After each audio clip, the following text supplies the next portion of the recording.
A terra que foi angustiada, tomada de angústias, tomada de trevas, de sofrimento, dores, nem parece um lugar que Deus criou. Olhando o mundo, nós não achamos, olhando as pessoas, a sociedade, não dá para se achar com facilidade que foi Deus que fez isso aqui. Foi tudo tão degradado, tão modificado. Não parece que foi Deus. Sabe por quê, irmãos? Porque o Senhor amaldiçoou a terra. E a maldição de Deus tornou tudo tão difícil. Havia um ministro anunciado, mas ainda nunca havia entrado em operação. Havia um ministro assinalado, acerca do qual Adão e Eva receberam ensinamentos e foram advertidos acerca da morte, que era alguma coisa desconhecida. A morte até então não era conhecida, senão apenas como uma advertência, uma ameaça. Mas com a queda do homem veio a morte, que é uma maldição. Todos temos que morrer. É o preço da vida. E o pior de tudo é que morremos e não temos como nos levantar da morte por nós mesmos. Porque nós merecemos morrer e merecemos nunca mais levantar da morte. Porque nós temos em nós o pecado. E como Deus é puro, santo, nós estávamos incompatíveis com Deus. Não havia como compatibilizar o ser humano com Deus por causa do pecado que está em nós. Já nascemos com alguma coisa em nós estranha. Dentro de nós, aos poucos, o pecado se revela. E à medida que nós passamos da fase de bebê para criancinha, vamos dando forma àquilo que está escondido em nós, que não é bom. E quando ficamos adultos, uns em maior ou menor escala, praticam o pecado. Hoje as pessoas nem sabem falar se o que ela faz é pecado, porque eles perderam a referência. A Bíblia é a referência, eles perderam a referência. A escala de valores humanos foi reduzida ao chão, mas não tem mais padrão de referência. Deus ainda se expressa na terra por causa da igreja. De outra forma, Deus não se expressaria mais aqui. Enquanto estiver aqui um povo servindo a Deus, ainda Deus vai se manifestar, vai se expressar e vai nos fortalecer para enfrentar esse ambiente adverso. Nós moramos dentro do território que foi dado ao inimigo, legado de direito. O inimigo tem propriedade aqui, esse mundo passou a ser um legado dele. Foi entregue a ele esse mundo. Por isso é que ele governa com tanta liberdade aqui. Mas a terra que foi angustiada não será entenebrecida. Sabe o que é entenebrecida? Ela não vai ser tomada de trevas em caráter definitivo. Tem uma esperança. Esse anúncio é profético, porque quando foi feito esse anúncio, Jesus Cristo ainda não havia nascido. Porque Deus é assim, irmãos, Ele sempre castiga, criando uma saída. Todos que são castigados por Deus, se quiserem, têm junto com o castigo uma saída. É diferente do homem, que o homem não deixa saída. Às vezes o homem é tão mau, tão exigente, que ele não dá oportunidade. Não, Deus não. Deus sempre cria uma saída. Até quando ele está irritado com alguém, ele cria um escape, põe na frente da pessoa, vê se ela aceita uma saída. E bem-aventurados são aqueles que aceitam as saídas que Deus põe no seu caminho. A saída da reconciliação. É a coisa mais maravilhosa que existe, a reconciliação, irmãos. Como pode Deus se abaixar tanto, a ponto de se subordinar a uma vida humana, para nos chamar a reconciliação? É um amor muito grande. A treva tomou conta da terra, e à medida que a treva se apresenta, é consequência de um fato triste, é porque a luz foi embora. Porque treva só existe onde faltou luz. E na medida que as pessoas foram se entregando ao pecado, a luz foi se apagando. A terra completamente tomada de trevas. E se tem luz na terra, não é nossa. É Cristo que espelha a luz dele em nós, mas o mundo inteiro se encontra debaixo de trevas.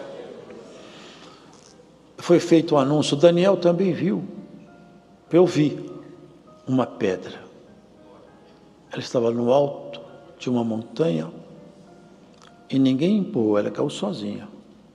E ela caiu aqui embaixo na terra, e quando ela caiu, ela tomou conta da terra inteira. É essa pedra aqui que fala sobre ela. Um menino nos nasceu, um filho se nos deu.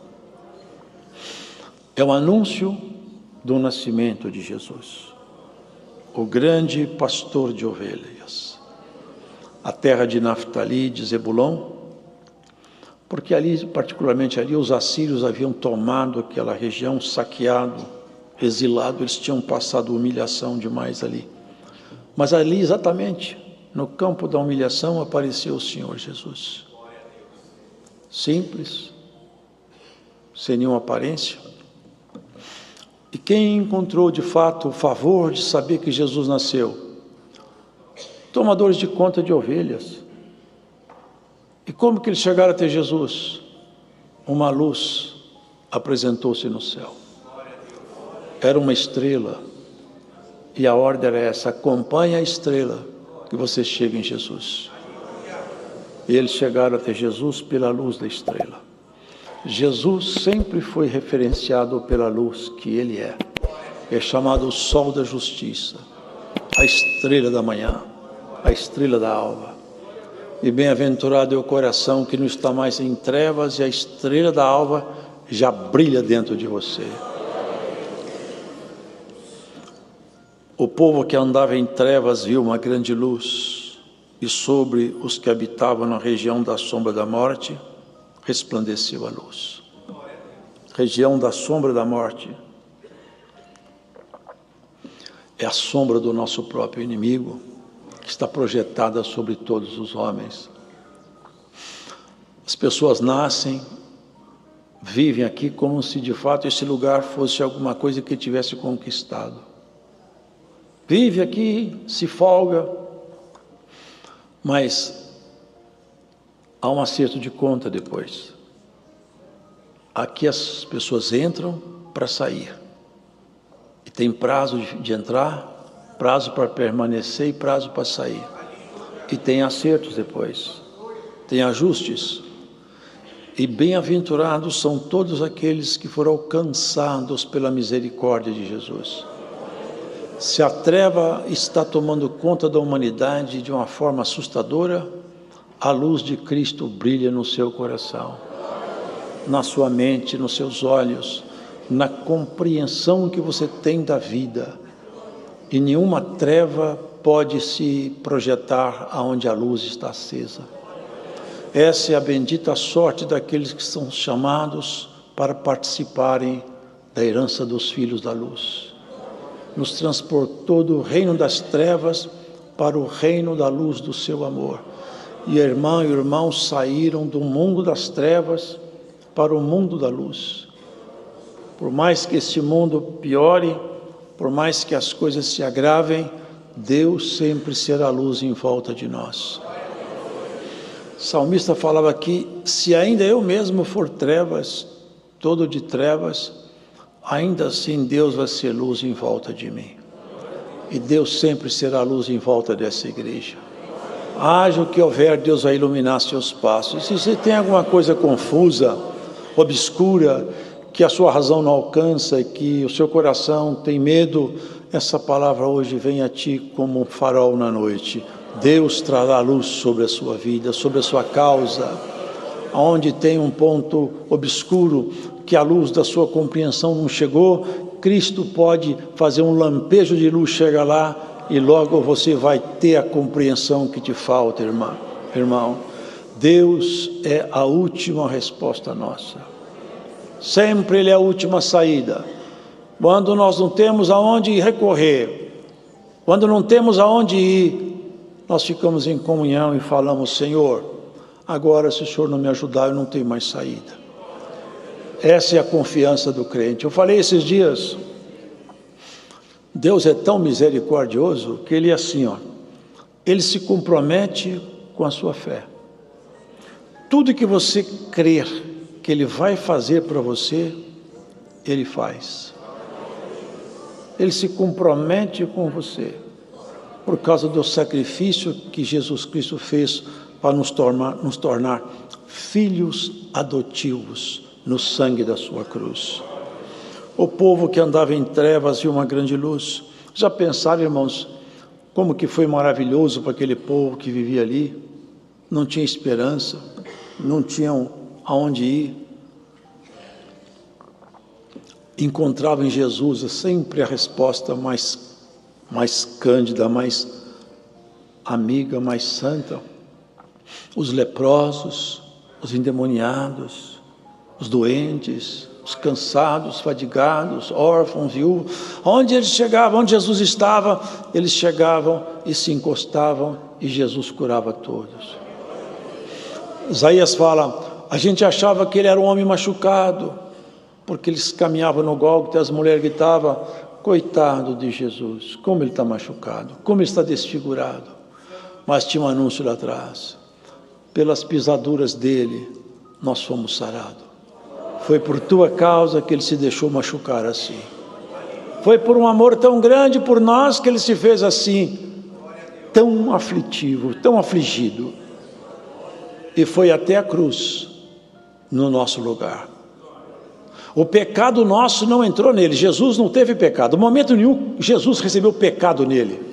Ele recebeu o preço do pecado por nós. É pecado imputado. Ele pagou o nosso pecado, ainda que o nosso pecado não possa nunca, jamais ter entrado nele. E como nunca entrou nele, e ele nos representa, ele tira o pecado de nós. Ele tem poder para isso. Na medida que você escuta a palavra, você busca ele, ele faz sair de você o pecado aos poucos pela pregação da palavra. Pela luz que penetra, é a treva que afasta. Na medida que ele vai falando contigo, e a fé vai tomando seu coração, vai saindo de ti aquilo que é treva, que é ruim, até que você seja completamente tomada pela luz, e até que a luz de Deus ilumine todo o seu interior, e nós sejamos dia.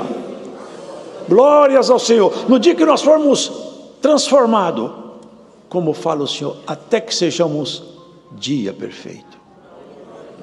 É quando o sol se levanta, e a luz dele se espraia por toda a terra. É assim que vai acontecendo conosco. A luz dele vai se espraiando dentro do nosso espírito, até que em nós as trevas sejam completamente dissipadas. Quebraste o jugo. Você sabe o que é jugo? O jugo é o que une um animal no outro. E nós tínhamos um jugo lamentável com o pecado e com a morte. Cristo quebrou esse jugo e nos colocou no outro jugo agora. Colocou um jugo entre a igreja e ele. Aonde ele vai, ele te leva. Por onde ele passar, você passa. E aonde ele vai, ninguém pode segurar seu caminhar. E pode ter certeza, irmão, se algum obstáculo encontrar você pelo caminho, se Cristo estiver com você, o obstáculo há de sair. Ele é Senhor. Sabe o que fala sobre ele? Deus forte. Deus forte. Você já viu alguém ou alguma coisa se opor à palavra de Jesus? Nenhum dos poderes manifestos nunca jamais enfrentou Jesus. Você pode observar isso nas Escrituras Sagradas. Toda vez que Jesus falava, os poderes silenciavam. Cala-te, saia dele, saia da sepultura, enxergue, ande. É o Deus forte. Se Ele fala uma palavra com você, você está curado. É o que o centurião falou: uma palavra tua, só o que eu quero. O meu servo está doente, mas não preciso ir lá porque eu não sou digno de entrar na minha casa. Pegou esse atributo dele: tu és Deus forte, uma palavra aí e meu servo sara lá. Eu nunca vi uma fé como essa. E o servo dele ficou sarado. A mulher endemoniada, vocês lembram? A fé dela, aquele demônio saiu da casa da mulher endemoniada, da filha da mulher que estava endemoniada. O Senhor é o nosso pastor e nada vai nos faltar.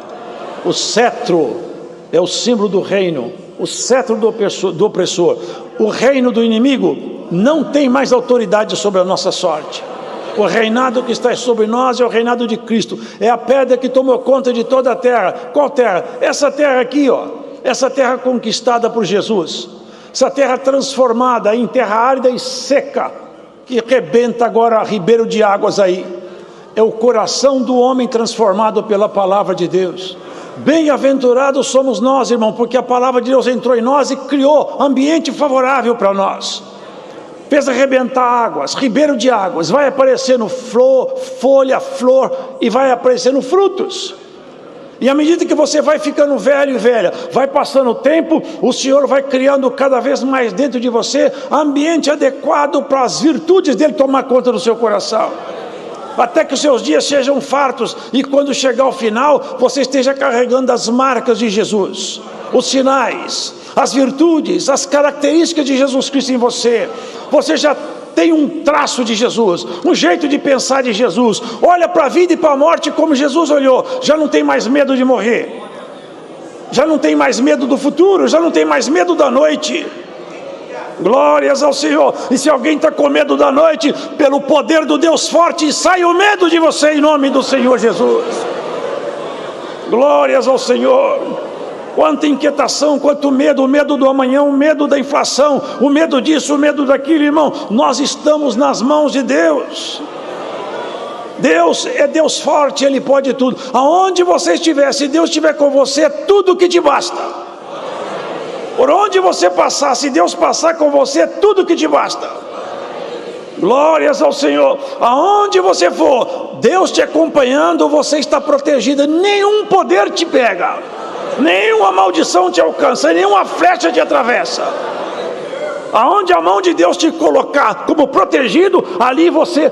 As pessoas acham que estão protegidas, irmão. Põe guarda-costa, tem colete salva-vida, a prova de bala, tem tudo. Mas, irmão, irmã, o que mata não é só tiro, não é só ladrão, é só uma veiazinha fechar no cérebro, acabou. É só o coração parar de bater, acabou. Com guarda-costa, com proteção, com colete à prova de bala, a morte vai lá. Mas quem está protegido por Cristo, a morte passa e não consegue chegar até você. Sabe por quê? Porque a tua vida está na mão de Deus, até teus dias estão contados com o Senhor. Você não vai morrer antes da hora. Cristo tem a tua vida na mão dele.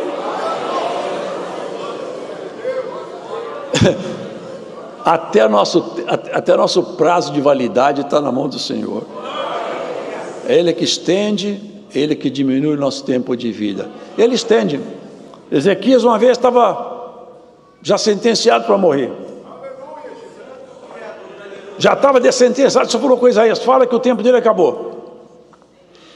Isaías falou: ó, pode arrumar a sua casa, que dessa cama que você subiu você não desce mais.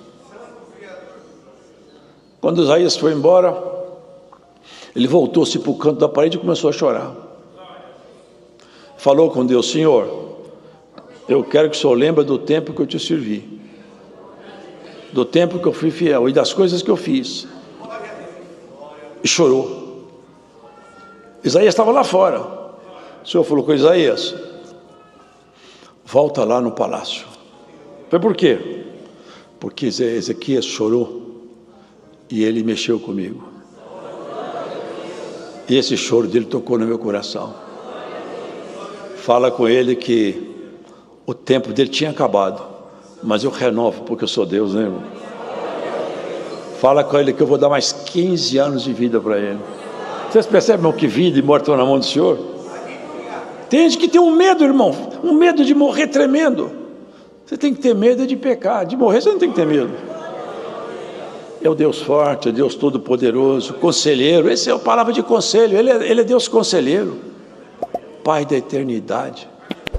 Ele é que te faz eterno, Ele é que te torna. Porque uma coisa é essa, irmão: o nosso espírito não pode deixar de viver. Ele vive sempre, ou lá em cima, ou lá embaixo, ele vai viver sempre. Agora, Ele veio, tirou de nós a nossa sujeira, para nós viver lá em cima. A vida eterna é uma coisa assustadora para quem vai para o inferno, irmãos. Você já pararam para pensar nisso? Se o homem morresse e acabasse, como alguns pensam que assim é, tem gente que pensa que o homem morre, ele acabou tudo. Se fosse isso, para o homem mau, era bom. Acabou tudo, pronto. A questão é que a pessoa quando morre, não acabou tudo. Aí começa o grande problema de quem não está com Deus. Do outro lado, abre-se os abismos. É cair. Já pensaram o que é cair dentro de um lugar onde a chama está acesa? A chama não apaga e você não morre mais. É um dia após o outro, a dor não passa, a chama não apaga e você não morre. Vocês já pensaram o que é isso, hein? Que angústia que é essa daí? Que pânico que deve dar lá dentro? Que horror que deve estar num lugar desse? Que vontade de voltar para a terra e consertar a história que deve dar? Vocês lembram de Lázaro e do rico? O rico caiu dentro desse lugar. É o Deus forte, vai te livrar de lá, ó. O conselheiro não vai deixar você cair lá, não. Ele é conselheiro para isso, você não cair lá. Os dois morreram. Que fins distintos. Como os caminhos dos homens parecem iguais, mas depois que termina a história, tudo fica tão diferente. Morreu um foi para um lado, outro foi para o outro. Lázaro, os anjos pegaram ele. Vem cá, o seio de Abraão. O rico, dentro do Hades. E a coisa foi tão séria e tão feia, que ele falou, ele viu Abraão lá em cima. Falou: Abraão, pai Abraão, a coisa está muito ruim. Deixa pelo menos Lázaro molhar o dedo em água e pôr na minha língua. Eu não suporto esse calor e essa chama. Não, você teve a vida inteira para você acertar a sua história, você não acertou. Daqui para frente não há mais comunicação entre você e ele. Então, deixa eu ir lá então falar para minha família não vir cá, porque esse lugar é muito horrível. Eu falei: também não vai não. Tem lá a profeta, a lei, ou seja, o Antigo Testamento está lá, que creiam nele, mas eles não vão acreditar.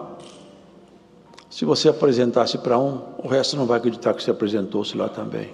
O assunto está encerrado, você fica aí e Lázaro fica lá em cima. É o terrível estado, por isso que está escrito assim: aonde uma árvore cai, ali ela fica. Deus não está preocupado com a árvore. Na condição que o homem morre, ele está do outro lado. Se Deus te levar hoje, para que lado você vai? Para onde você vai? Você desce ou você sobe? É o exame de consciência que nós temos que fazer, irmão. Como eu estou diante do Senhor? O principado dele não vai ter fim. Ele vai reinar na casa de Davi. Não é lá na genealogia de Davi. Até porque Jesus, geneticamente, nem era da genealogia de Davi, embora que fosse assim chamado por causa da paternidade adotiva de José. Mas é que essa é a linhagem de fé. O trono de Davi representa o trono de Jesus. Veio nos tirar dos abismos. Você não será lançada dentro do abismo. Dá glórias a Deus por isso, irmão. Graças a Deus, de você ter sido acordada. Desperta tu que dormes, Cristo te esclarecerá. A melhor coisa que te aconteceu foi conhecer a palavra de Deus. Você não vai pelos abismos, não vai pelo caminho de toda a gente. Há um mundo agitado, com tantas filosofias, com tanta coisa estranha. Até a adoração do inimigo está aberta hoje, irmão. Até aqueles que adoram o inimigo já não escondem mais. Tudo está escancarado. Mas Deus também abriu a porta da salvação que ninguém pode fechar. Qualquer um que aceitar a salvação, seja ele quem for, aonde ele estiver, Cristo vai lá buscar. Até nos abismos Deus busca as ovelhas dele. E Deus tem buscado por todos os cantos. Aonde tiver alguém, eu acredito em Jesus, eu aceito, lá Jesus te pega. Se você estiver escutando essa palavra, aonde você estiver, na condição de vida que você tiver, Cristo te pega. É só você falar, eu quero Jesus Cristo, o Senhor te fala, eu te quero também, me dá a mão. Nós vamos andar junto agora. É assim que ele faz. Ele vem pegando do norte e do sul, ajuntando os gentios. Tem uma contagem, tem uma marcação. Vocês sabiam disso? Tem um número já marcado. Quando chegar a marcação final dos gentios, esse vai ser o sinal. Ninguém sabe quanto. Quando chegar a marcação dos gentios, o Senhor vai dar ordem para o anjo, pode tocar a trombeta. Agora a minha igreja sobe comigo. E a terra fica aqui 1000 anos. A besta, nessa altura, já estará presa, o falso profeta preso, todos os dois num lago de enxofre, e Satanás aprisionado dentro de um grande abismo. E a terra ficará aqui 1000 anos. E nós 1000 anos com Cristo, em delícia. Depois desses 1000 anos, Deus vai soltar o diabo, vai mandar abrir a cadeia do inferno. Não do inferno, desse aprisionamento dele. Ele vai sair e vai fazer uma grande batalha, chamada Batalha do Armagedon. Uma grande guerra. Também nós não vamos entrar em guerra mais não. Nossa história já está terminada com Cristo. Deus vai descer fogo do céu sobre eles. Aí vai cumprir o que está escrito em Pedro. Tem muitos ensinando que essa terra vai ser renovada. Se nós lermos a palavra com calma, você vai ver que essa terra não vai ser renovada não, hein? Deus já criou um lugar muito melhor para nós. Paulo fala assim, os elementos ardendo se desfarão. E João fala, e eis que eu vi descer do céu, adereçada, bonita, enfeitada, a esposa do Cordeiro, a nova Jerusalém, que ele chama de esposa, descia do céu do meu Deus. Sabe como é que vai ser a nova cidade? Não vai ter sol, nem mar. Vocês percebem que não é aqui? Não tem sol nem mar. Vai ser dentro dos espaços dele, da glória dele. Nós vamos ser. Olha o que fala a palavra. Os que estiverem aqui, os que estiverem dormido, nos encontraremos com ele nos ares. Ele não pisa aqui mais. Nós vamos subir, nos encontrar com ele e viver com ele para sempre. Ele é príncipe da paz. Ele que é o primeiro e o último que nos trouxe a paz com Deus. A nossa paz com Deus, ela é trazida por Jesus, o príncipe da paz. Bem-aventurados são todos aqueles que mantêm a sua veste limpa. Lava suas vestes no sangue do Cordeiro. João viu essa multidão tão grande que ninguém nem podia contar. Falou, que multidão tão grande é essa? Esse é o povo que veio de uma grande tribulação, João. É tanta gente que não dá para contar, de toda nação, raça, tribo e língua. Tem palma na mão. Eles têm veste branca. E a veste branca é o caráter do cristão. É isso que o Senhor vai fazendo conosco, transformando nossa essência, tirando de nós as trevas, até que nós todos sejamos tomados pela eternidade, por aquilo que é de Cristo. O nascer outra vez é precisamente isso, vivermos Cristo em nós, sermos revestidos de Cristo, viver como Ele viveu, pensar como Ele pensou e viver como Ele vive, que é o mais maravilhoso, porque Cristo vive e reina em nós. Ele aguarda cada um de nós, individualmente e depois coletivamente, para o grande encontro. Tem lá um lugar guardado para você. Na casa do meu Pai tem muitas moradas. Tem morada para você lá. E não é só morada, já tem seu novo nome também. Já tem seu novo nome lá. Já pensaram o que é isso aí? Como será o novo nome nosso? Vocês já pensaram um pouco nisso? Como vai ser nossa vida lá? Como é esse novo nome? Novo corpo? Semeia-se um corpo animal, ressuscita um corpo espiritual. Semeia-se um corpo em ignomínia, ressuscita um corpo em glória. A semente não é igual à árvore. Isso aqui é semente de um novo ser. Um novo ser igual a Jesus em glória. Essa é a proposta da palavra de Deus, do conselheiro, do Deus forte, do príncipe da paz.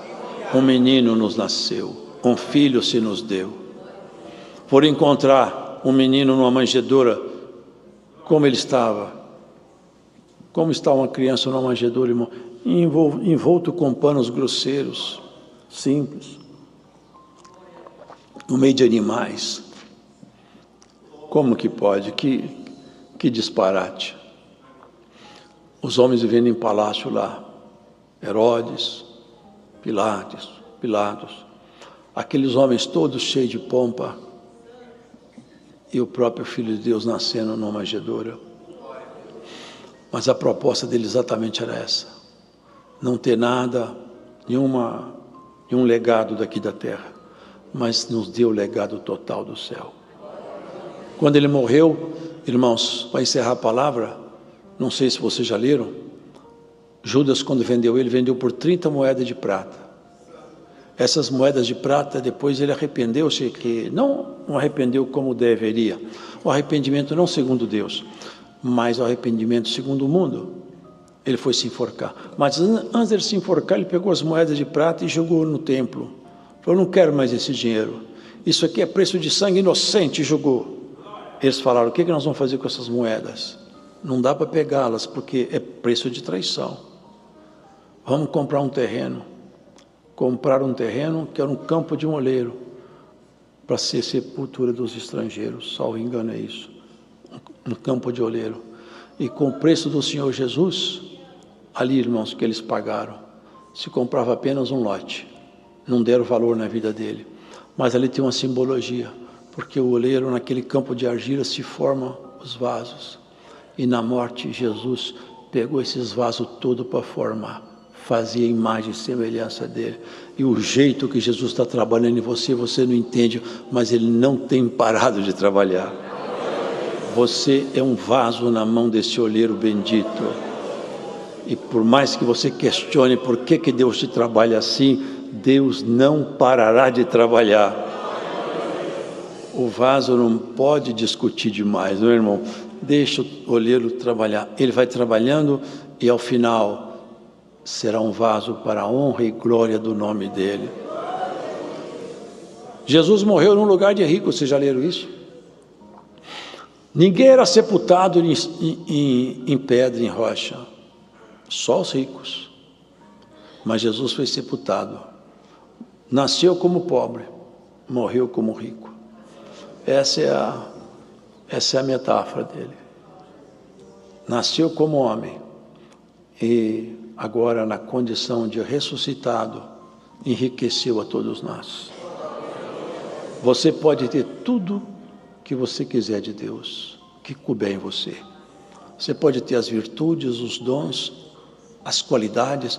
Quase ninguém procura virtude de Deus. Dons eu já vi procurar, virtude não. Porque virtude não recebe como uma dádiva julgada. É como um trabalho conquistado. A mansidão, por exemplo, é uma busca individual, secreta e silenciosa. A honestidade é um trabalho individual, persistente e contínuo do homem e da mulher que crê em Deus. A paciência é o exercício que o crente deve fazer para agradar a Deus. Se você buscar essas virtudes, elas vão vir habitar em você e a graça de Cristo vai abundar nos teus lábios, nos teus olhos. Aonde você passar, você vai ter um cheiro agradável de vida de Jesus. O Deus forte te protege. A boa mão do Deus forte te acompanhará. A paz do Senhor Deus te seguirá. Os cuidados do Altíssimo te serão como um bom remédio para os ossos. Haja paz na sua casa, no seu coração. O Deus da paz te acompanhe e te abençoe. Você está contente porque seu nome está escrito no livro da vida? Você é feliz porque Deus te ama? Você tem alegria porque, afinal, o Senhor Deus, Ele dentro de você, Ele tem um regozijo de ver a sua fidelidade. É quando um crente, irmãos, ele fica contente, ele alega a Deus também, porque as suas obras dão testemunho que o prazer dele está em Deus. Como que pode Deus se alegrar com o ser humano, irmão, uma criatura tão pequena e tão baixa? Ele se alegra conosco. Ele falou com Israel: meu povo, minha alegria. Vai para a sua casa, irmão, e lembra disso aí. Guarda os teus pés nessa jornada. Não se contamine. Mantém suas vestes brancas. Lave sempre a sua boca na inocência, seus lábios, seu coração na pureza. E quando você precisar de alguma coisa do Senhor, quando você orar para Ele, você tem franco acesso até Ele. E tudo que você crer, Ele se compromete com você. Se você puder crer, Ele faz para você.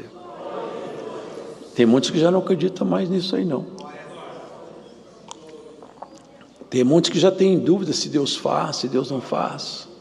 Eu já vi gente explicando, estudiosos de Deus, explicando que Deus atendeu o povo do passado, aqueles apóstolos. Hoje em dia, não. Hoje em dia, Deus já não está fazendo mais nada. Bom, o Deus que eles acreditam, eu não sei. Agora, o Deus que nós acreditamos faz, continua fazendo tudo. Continuará até o último dia. Não vos deixarei, nem vos desampararei, diz o Senhor. O Deus forte te acompanhe. O conselheiro de paz seja sempre a referência sua. O príncipe da paz, que estabeleceu a paz entre você e o Deus eterno, seja sempre a luz acesa no teu coração. Deus seja louvado.